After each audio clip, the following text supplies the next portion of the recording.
Le sang coulait encore de ma tempe quand j'ai ouvert les yeux sur le néant. Pas le néant de la mort, non, celui d'une chambre d'hôtel miteuse à Belleville, où l'odeur de tabac froid et de regret imprégnait les draps jaunis. J'étais mort, poignardé dans le dos par les mains mêmes qui m'avaient élevé, et pourtant, mon cœur battait à nouveau, furieux, comme un prisonnier libéré de ses chaînes. 10 ans plus tard, le fantôme de mon père me hantait toujours, son cri résonnant dans ma tête comme un verdict divin, dégage et ne reviens jamais. Mais cette fois, je revenais. Pas pour pardonner. Pour brûler tout ce qu'il avait construit sur mon cadavre. Paris, la ville des Lumières, m'accueillit comme une amante perfide, les quais de Seine bruissaient de secrets, et sous les arcades du Louvre, les ombres des puissants se mouvaient comme des serpents. J'avais 42 ans dans ce corps de 32, et chaque ride nouvelle était une carte au trésor de ma vengeance. Je m'appelais Alexandre Duval, du moins c'est ainsi que le monde me connaissait avant que tout ne s'effondre. Fils unique d'un magnate de l'immobilier parisien, Henri Duval, l'homme qui avait pavé les boulevards de la capitale avec du béton et des mensonges. Mon père, un colosse au sourire carnassier, qui collectionnait les maîtresses comme des tableaux impressionnistes et les ennemis comme des verres de cognac vides. Ma mère? Un souvenir flou, emporté par un accident de voiture quand j'avais 8 ans, un frein saboté, murmurait-on dans les couloirs feutrés de notre hôtel particulier du 16e arrondissement. Mais j'avais appris à ne pas poser de questions. Les Duval ne questionnaient pas, ils ordonnaient. Ce jour-là, le jour de ma mort ou du moins, de celle que j'avais crue définitive, j'étais rentré plus tôt du bureau. Duval Immobilier, l'empire que j'avais hérité sur le papier après la retraite forcée de mon père, croulait sous les dettes que personne n'osait nommer. J'avais surpris une réunion dans le salon, mon père, penché sur une table jonchée de contrats falsifiés, et Élise, ma fiancée, ses lèvres collées aux siennes dans un baiser qui puait la trahison. Il est trop faible, Henri, avait-elle susurré, sa voix comme du velours empoisonné. Avec lui aux commandes, tout s'effondrera. Mais toi, tu sais comment plier la loi. Le couteau avait suivi peu après. Pas le sien non, celui d'un assassin payé par un créancier anonyme, mais je savais. C'était mon père qui avait orchestré le tout, pour reprendre l'empire qu'il avait feint d'abandonner. Élise avait tenu mes bras pendant que la lame s'enfonçait, ses yeux verts brillants d'une excitation maladive. C'est pour le mieux, chérie, avait-elle murmuré en essuyant le sang de mes lèvres. Puis, le noir. Et le cri de mon père, 10 ans en arrière, quand il m'avait surpris avec une fille de banlieue, une indigne selon lui, dégage et ne reviens jamais. Maintenant, je reprenais conscience dans cette chambre d'hôtel, le 15 juillet 2015, exactement 10 ans avant ma mort. Mon corps jeune, musclé par des années de boxe que je n'avais pas encore perdu, se redressait comme propulsé par un ressort. Le miroir craquelé me renvoyait un visage que je connaissais trop bien, cheveux noirs en bataille, yeux bleus froids comme la Seine en hiver. Mais dedans, c'était moi, l'Alexandre brisé, qui hurlait de rage. Je sortis dans la rue, l'air chaud de l'été parisien me giflant comme une insulte. Belleville, ce quartier hybride où les odeurs de couscous se mêlaient aux effluves de baguettes fraîches, était mon refuge temporaire. J'avais fui ici après l'expulsion paternelle, un sac sur l'épaule et un billet de train volé. Mais cette fois, je ne fuirais pas. J'allais reconstruire, pierre par pierre, un piège dont mon père ne se relèverait pas. Première étape, l'argent. Sans le sou, comme avant, mais avec la connaissance d'un futur volé. Je me dirigeais vers le café du coin, le petit Parisien, où les habitués sirotaient leur café crème en lisant Le Monde. Là, assis à une table poisseuse, je sortis un carnet d'un de ceux que j'emportais toujours, rempli maintenant de dates, de noms, de secrets que seul un mort pouvait connaître. Mon père avait un vice, les jeux. Pas les casinos clinquants de Deauville, non les cercles clandestins de Montmartre, où l'on pariait sur des courses truquées et des vies ruinées. En 2015, il allait perdre une fortune sur un cheval nommé Étoile filante, lors du Grand Prix de Paris. Je le savais parce que j'avais vu les comptes après coup. Ce soir-là, je misais tout ce que j'avais gratté comme livreur de pizza, 100 € sur le concurrent, un outsider appelé Ombre Noire. Le cheval gagna, et avec lui, mes premiers 10 000 €. De quoi louer un appartement décent dans le Marais, et engager un avocat discret. Mais la vengeance n'était pas qu'argent. C'était cher, c'était sang. Élise. Oh, Élise Moreau, la sorcière aux courbes fatales, issue d'une famille de banquiers lyonnais. Elle m'avait séduit à Sciences Po, avec des promesses de nuits folles et de jours glorieux. Mais derrière ses rires cristallins, elle complotait avec mon père depuis le début. Leur liaison avait commencé des mois avant ma mort, j'avais trouvé les emails, effacés trop tard. Elle voulait l'empire, lui voulait la jeunesse qu'elle lui offrait. Ensemble, ils m'avaient effacé. Je la revis pour la première fois depuis ma résurrection lors d'une soirée au Fouquet's, 3 semaines après mon retour. J'avais forcé une invitation via un contact d'université, un ancien camarade qui me devait une faveur. Elle était là, radieuse dans une robe rouge sang, accrochée au bras de mon père comme une médaille. Henri Duval, grisonnant mais toujours imposant, racontait une anecdote sur la tour Eiffel qu'il avait sauvé d'une expropriation. Je m'approchai, un verre de champagne à la main, et nos regards se croisèrent. « Alexandre, murmura-t-elle, son sourire vacillant une fraction de seconde. Mon Dieu, où étais-tu passé? Ton père était fou d'inquiétude. Mon père tourna la tête, ses yeux plissés en une suspicion instinctive. Fiston? C'est vraiment toi? Après tout ce temps. Je souris, un sourire qui n'atteignait pas mes yeux. Père. Élise. Le destin est capricieux, n'est-ce pas? Comme un mauvais vin qui ressurgit après fermentation. Nous trinquâmes, mais sous la table, mes ongles s'enfonçaient dans ma paume jusqu'au sang. Cette nuit-là, je rentrais et passais des heures à fouiller les archives en ligne de Duval Immobilier. Les premiers signes de fraude étaient là, des permis de construire achetés à prix d'or, des terrains en banlieue revendiqués illégalement. Mon père avait toujours supplié les règles, mais j'allais les briser. Les jours suivants furent un tourbillon. Je m'infiltrai dans l'entreprise sous un faux nom, assistant junior recommandé par un ami. Chaque dossier que je touchais était une mine d'or pour ma vengeance. Un en particulier, l'affaire des logements sociaux à Clichy-sous-Bois. Mon père avait promis des HLM pour les immigrés, mais avait détourné les fonds pour un projet luxueux à Neuilly. Des familles avaient été évincées, des vies brisées. J'avais porté ce fardeau autrefois, signant les chèques de mauvaise conscience. Maintenant, je photocopiais tout. Mais le vrai poison était plus personnel. Ma mère. Son accident n'en était pas un. Dans les souvenirs qui affluaient comme des flashs, je revoyais les bleus sur ses bras, les nuits où elle pleurait en silence. Mon père l'avait tuée pour une infidélité imaginaire, avec une maîtresse plus jeune en vue. Le mécanicien qui avait saboté la voiture, payé et fait taire d'une balle dans la nuque, 6 mois plus tard. J'avais ces détails gravés dans l'âme. Un soir, seul dans mon appartement aux poutres apparentes, je composais le numéro d'un journaliste d'investigation, Marc Lefebvre, que je connaissais de ma vie précédente. J'ai des infos sur Duval. Des gros poissons pourris. Sa voix rauque, imprégnée de gauloise, crépita à l'autre bout, intéressant. Rendez-vous demain au Procope. Le Procope, le plus vieux café de Paris, avec ses murs tapissés de révolutions passées. Parfait pour en ourdir une nouvelle. Mais en chemin, je sentis une ombre. Un homme en trench coat, à distance respectable. Mon père avait-il flairé quelque chose? La paranoïa s'insinuait, mais je l'accueillis comme une vieille amie. La tension montait, et avec elle, le plaisir acide de la traque.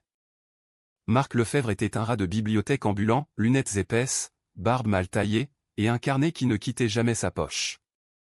Nous nous assîmes dans un coin sombre du Procope, sous un portrait jauni de Voltaire, et je glissai une enveloppe Kraft sur la table. Ceci pourrait faire tomber des empires, dis-je, ma voix basse comme un aveu en confession. Il l'ouvrit, ses yeux s'écarquillant derrière les verres. Duval. Les HLM de Clichy. Merde, c'est du lourd. Des preuves irréfutables, virements offshore, faux témoignages. Mais qui es-tu pour avoir ça? Un fantôme, répondis-je avec un clin d'œil.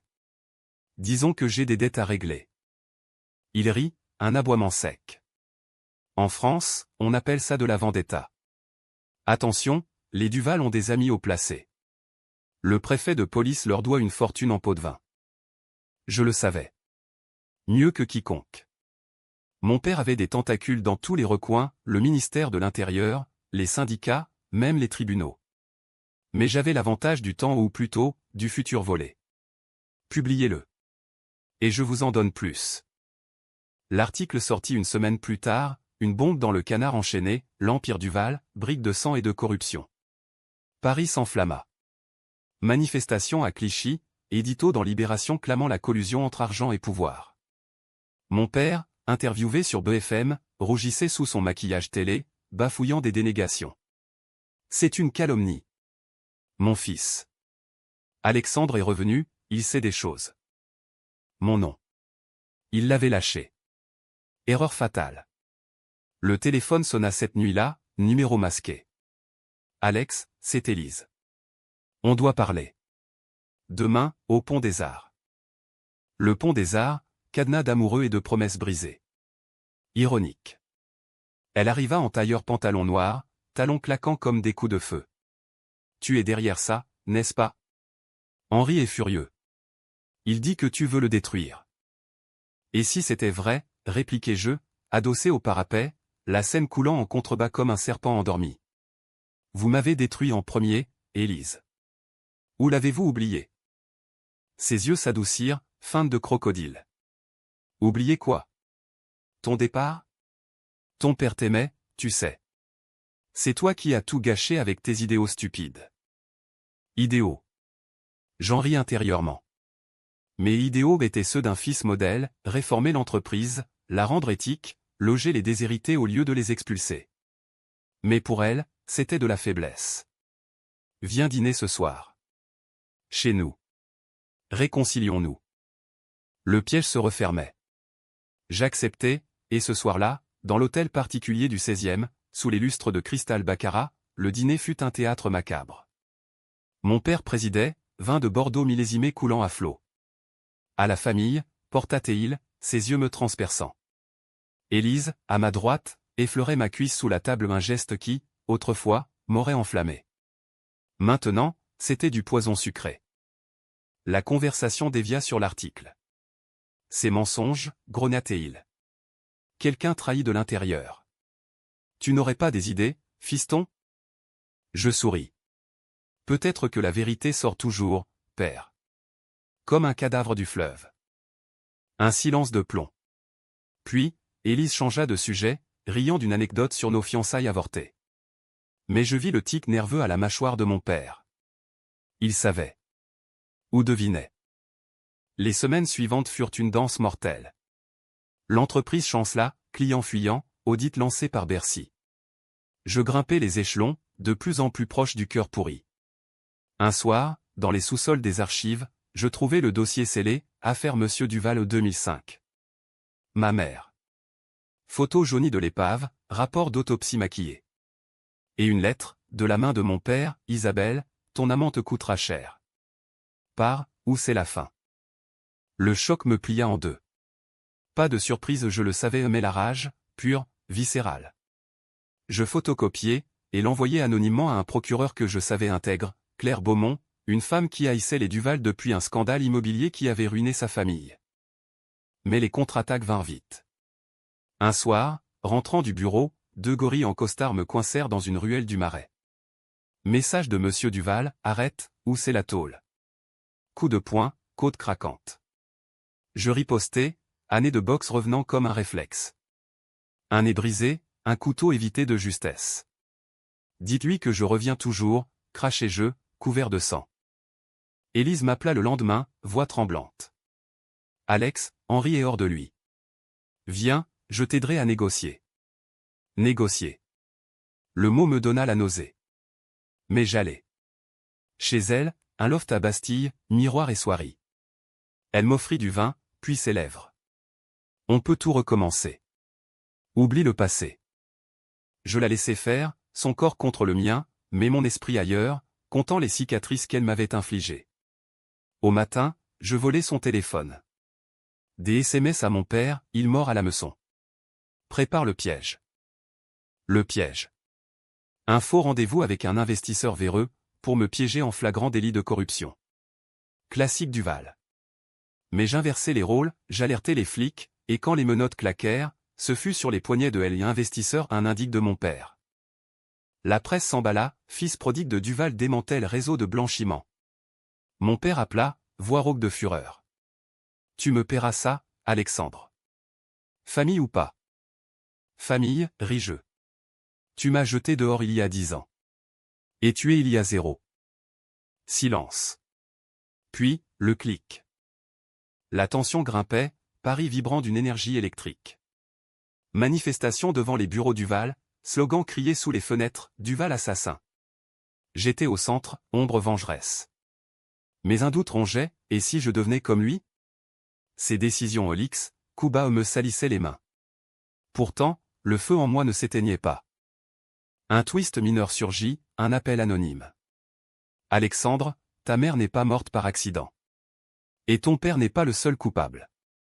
Une voix féminine, chevrotante. Ma tante, peut-être?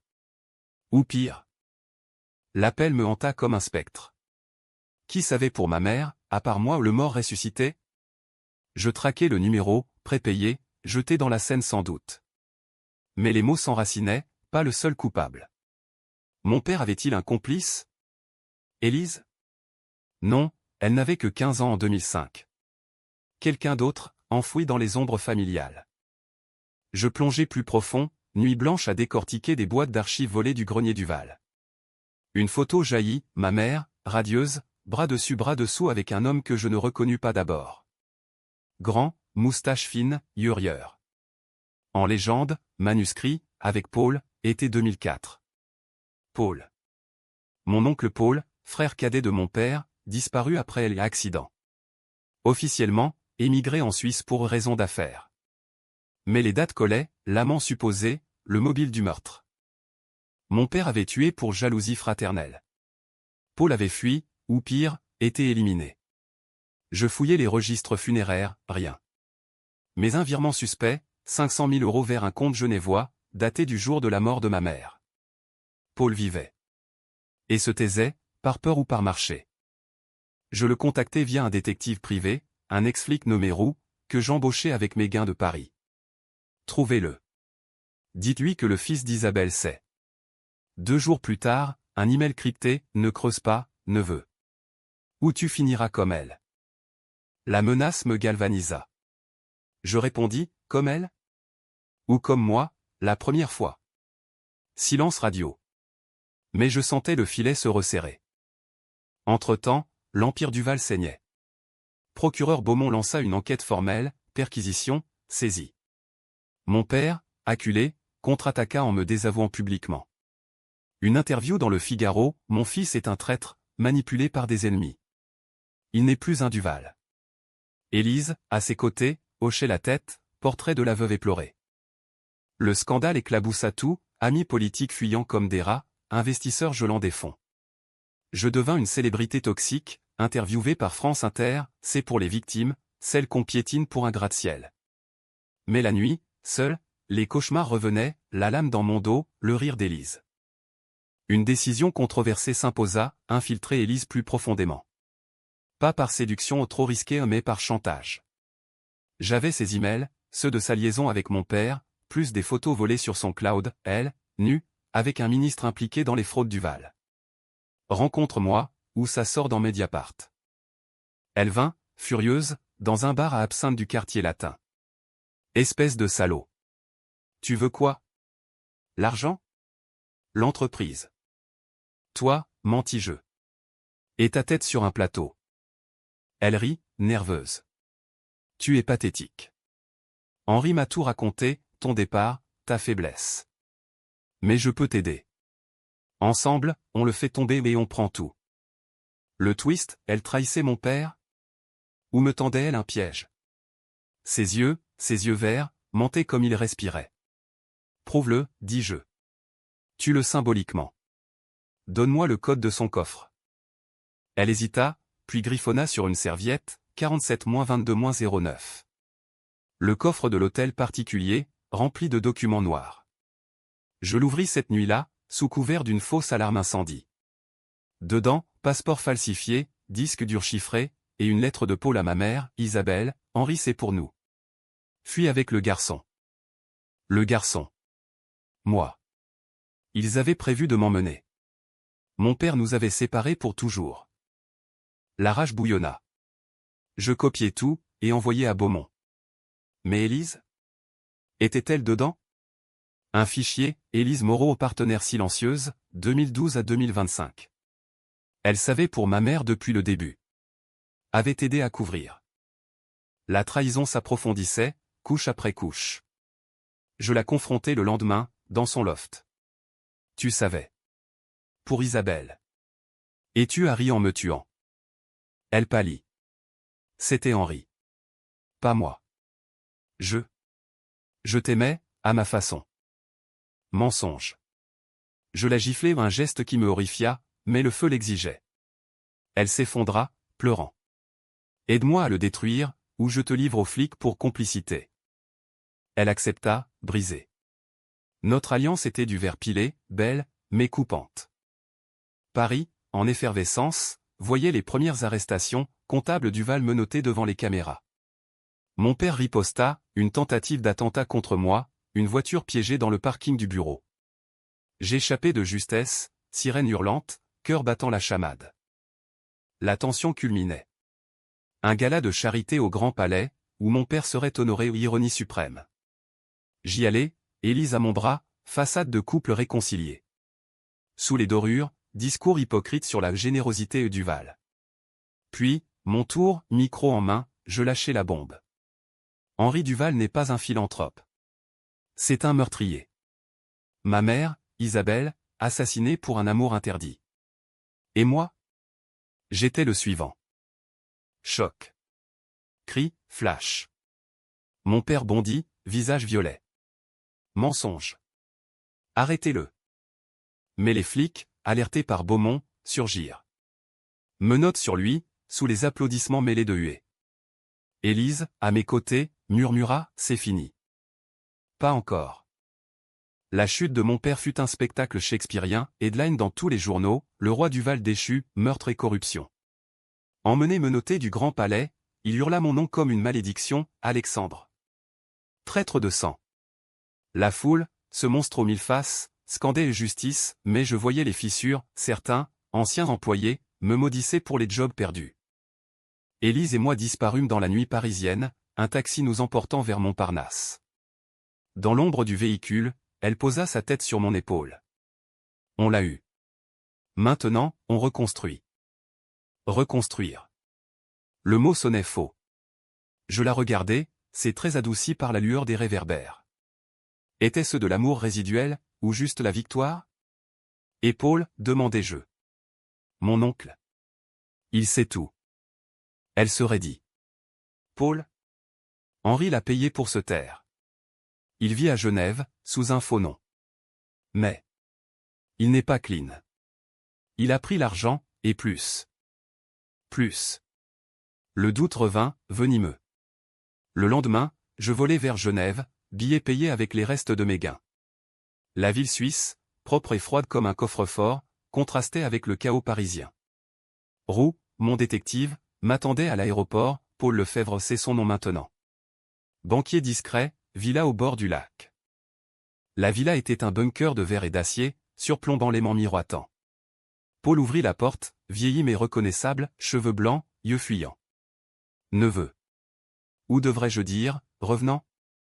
Il savait pour la résurrection? Non pour ma disparition d'il y a 10 ans. Nous entrâmes, whisky servi dans des verres Lalique.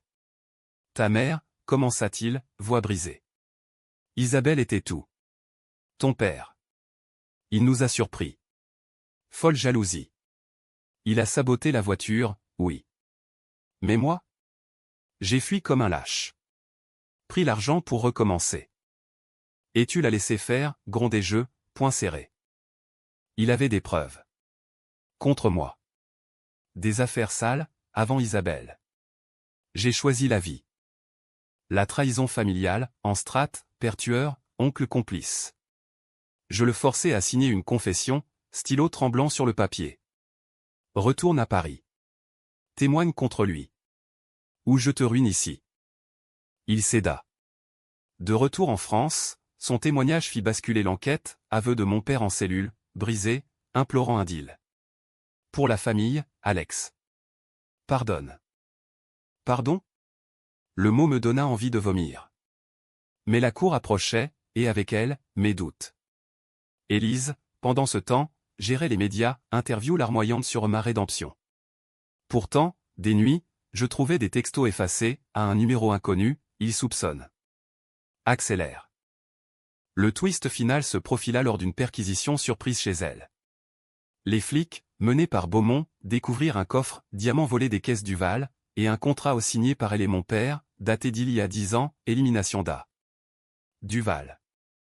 Partage 50-50e. Elle m'avait trahi depuis le début. La fiancée innocente? Un rôle.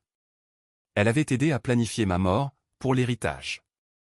Quand je la confrontais, dans la salle d'interrogatoire froide du 36 quai des Orfèvres, elle sourit, lèvres peintes en rouge. Tu étais faible, Alex. Toujours à pleurnicher sur ta maman. Henri et moi, on voulait du pouvoir. Pas des regrets. Je la giflais mentalement, mais restais de marbre. Tu paieras. Complicité de meurtre. Le procès fut un cirque, juge, caméra, pleurs de faux témoins. Mon père, vieilli de 10 ans en quelques mois, me fixa depuis le banc, tu m'as tué, fils. Mais qui es-tu sans moi? Libre, répondis-je, voix résonnant dans la salle du palais de justice. Verdict, mon père, perpétuité pour meurtre et fraude. Élise, 20 ans pour complicité. Paul, 5 ans pour faux témoignage. Justice? Ou vengeance masquée? Mais la tension ne s'apaisa pas. Une lettre arriva en cellule pour mon père, reviens, où c'est ton secret? Signé, l'ombre. Un nouveau joueur? Ma résurrection n'était pas un secret éternel. Le secret me rongeait. Qu'avait mon père caché de plus tordu que le meurtre de ma mère? Je fouillais ses cellules, via des contacts chez les matons aux corruptions à l'ancienne, un paquet de gauloises et une bouteille de calva.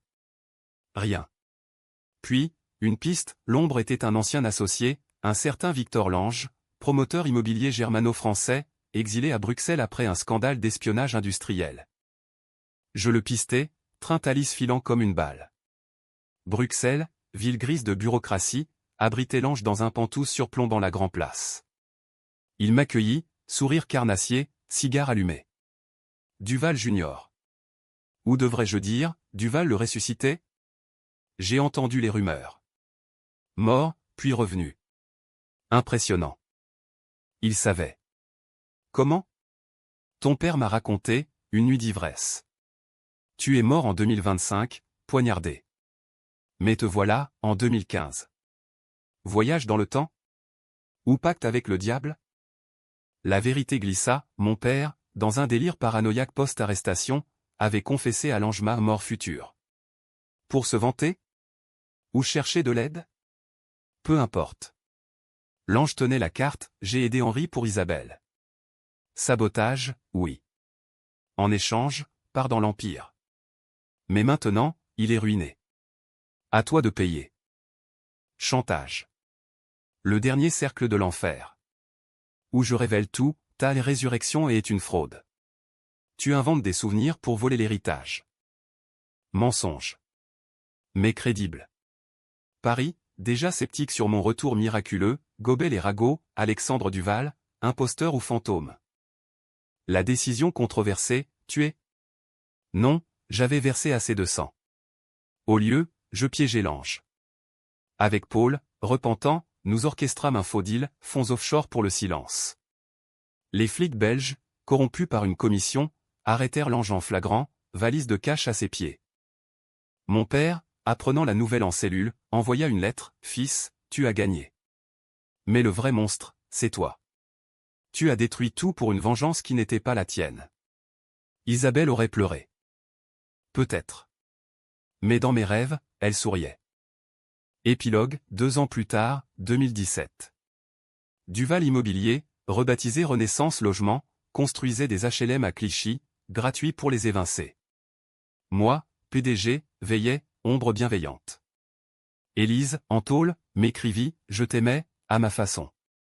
Pardonne. Je brûlai la lettre. Mon père mourut en prison, crise cardiaque ou poison. Officiel, naturel. Je ne pleurais pas. Twist final, un test ADN, commandé par un tabloïd. Résultat, je n'étais pas le fils d'Henri. Paul l'était, mon vrai père. Isabelle avait fui l'inceste fraternel naissant, portant mon germe. BKCH? Ou Libération? Je choisis la vie. Paris, éternel, m'embrassa sous la pluie. Le cri dégage, s'effaça, remplacé par un murmure, revient toujours.